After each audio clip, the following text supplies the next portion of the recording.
So as you saw in my last video, I was trying to sell ships to pay off my bounty. And let's just say it didn't go to plan. Ship selling is definitely not my forte, to say the least. I was accruing more bounties on my head than actually selling ships, which is so counterproductive in so many ways. Since there's no other way to clear your bounty than paying it off, I've decided to go ahead and start earning that money through legitimate ways. While we go ahead and earn that money, I've decided this episode to take a little break. We're going to do a little vacation, and that is going to be discovering a new planet in this episode. So if you haven't bought Starfield yet, you're thinking about, oh, I don't know about this game, I know this space flying and all that stuff, but I want to know like what it's like to actually go on a new planet for the first time and just visit it.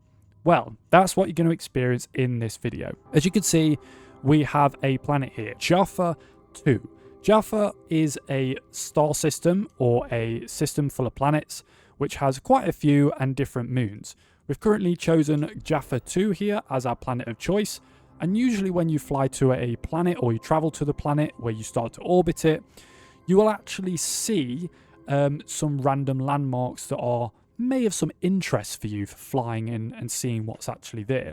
So you can see there's a civilian outpost here, which we're going to fly to, but you can fly on anywhere on this planet, or land anywhere on this planet, let's say.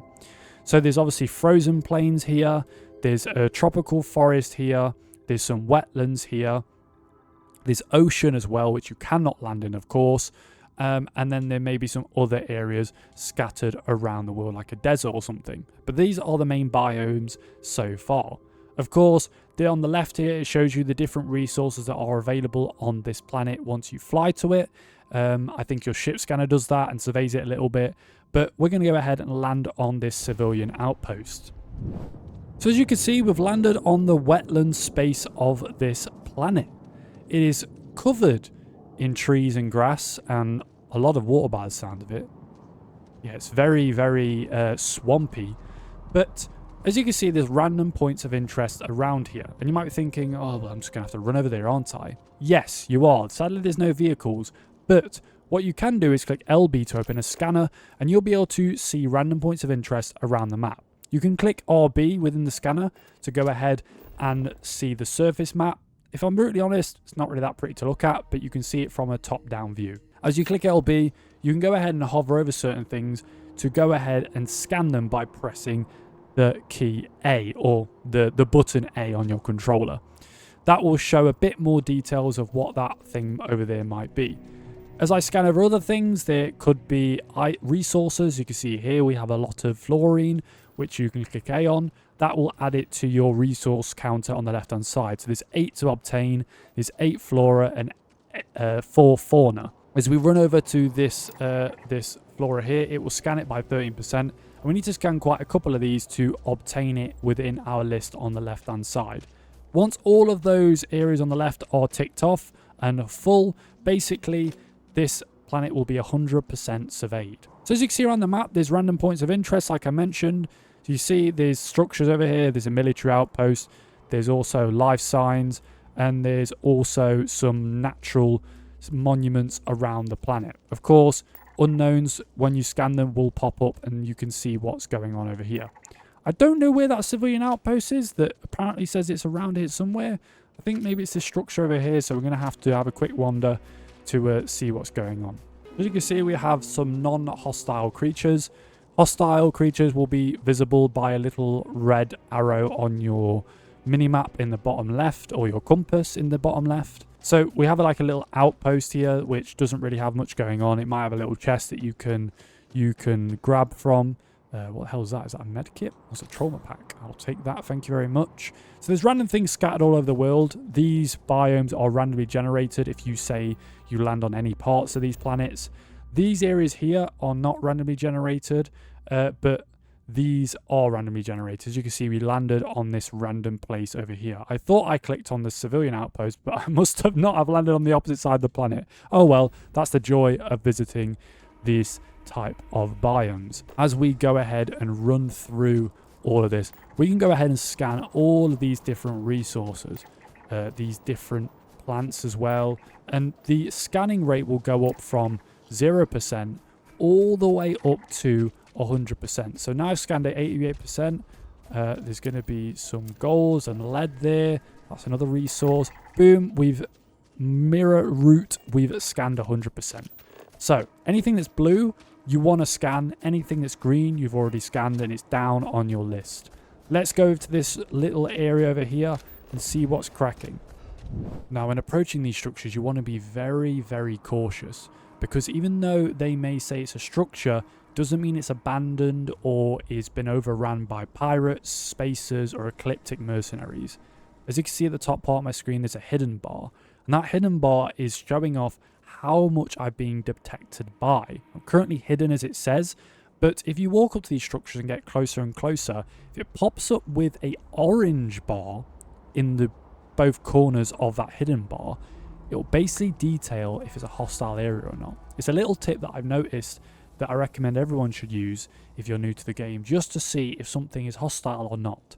Since this is not hostile and it's actually an abandoned area, I'm going to see who is actually running it, because it doesn't say it's hostile. As you can see, there's actually a pirate running it, aka the Crimson Fleet. I'm part of the Crimson Fleet, so that's why this area doesn't have any means to actually attack me. Of course, they're using some of the military robots as mercenaries running around and keeping the area safe, but because we're a pirate as well, we can go ahead and run through this area and steal their loot. Of course, once you go in these places, and you're probably not in the Crimson Fleet when you first join the game, you'll obviously have to take on all these people and kill them all. That's just the bottom line. That's how you're going to have to do it. So now just entered one of the buildings. This building here could have some lovely loot, and because the pirates do not want to kill us because we are their friends, we can actually take their stuff. So you want to run around and loot anything you possibly can. Sometimes you can gain quite a bit of money from these random boxes scattered around and get some very, very cool weapons. Of course, I don't really need any pistols or anything like that. I'm trying to stay away from weapons because I have my weapons already that I really like. So I'm just looking for credits and ammo mostly. So this building seems to be pretty dead, if I'm brutally honest. So I'm just going to have to go ahead and open this door by clicking this switch, and we'll see if there's any other crates within this other room here. So this looks like a little workstation, workbench, where the pirates are using as a main central area. And by the looks of it, where this like kind of suit is being held, this seems to be probably the main area. This says it's an ammo crate. It's an expert thing. Don't really want to go ahead and try and see what's in there. Waste a little lock for that. Oh, this looks pretty cool. I'm going to take that weapon and I'm going to use that later. Like I said, you're going to have to clean all these pirates out, but since they're my friends, you want to go ahead and find all of the little crates that may have the best loot. The one thing I suggest is trying to find the strongest enemy. They will usually appear as like a higher level than every other enemy. So a lot of enemies will appear as like a level 5, and then your main enemy may appear as a level 10 or something. I don't know. But basically, you want to find this open room or any room that has crates in it. And this big crate is the one that we want. Of course, it has quite a few ammo and has a lovely boatload of cash that we can take. So that's pretty much it. Once you've killed them, grabbed the loot, you can basically run out and just experience the lovely world as it is that you've landed on. After scanning all of the planet and surveying it, pretty much the last thing to do is, if you like this place, is you want to go ahead and place an outpost. You can do that by basically running away from the structure you're at, because you don't want to be too close to that structure. If you're too close, you're not going to be able to place any outposts. It's not going to allow you to do that. So we're going to go ahead and just run over here quickly. Hopefully it will allow us to place something down. As you can see, if you press B, some areas you will not allow you to place outposts because of the extreme environments or your level just being too low, I think. As you can see there, the rank of planetary habitation.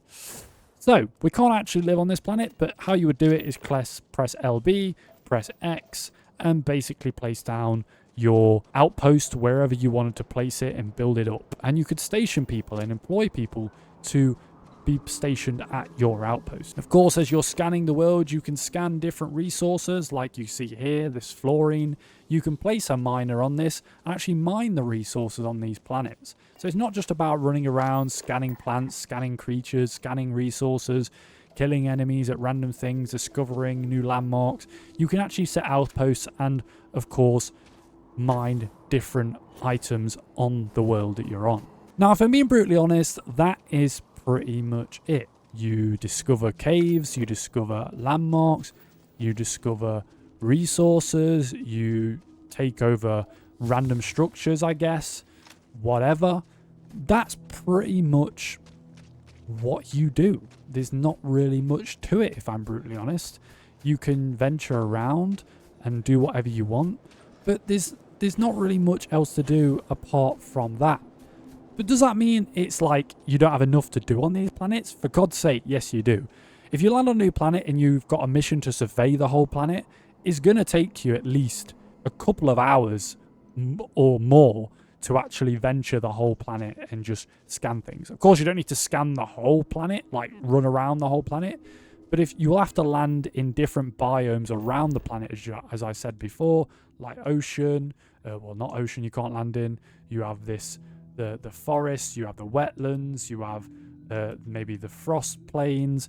You have all of these things that you can obviously run around on. So if you're still thinking about buying Starfield and you've just wanted to find out what the planet exploration looked like when you visit a new planet, then here you go. I hope this video has helped out and I hope it's swayed your decision in buying this game. Of course, there'll be more videos coming out on my journey across the Starfield, hopefully paying off that horrible bounty of mine. Anyway, I hope you have enjoyed this video. I certainly have, and I will see you in the next one.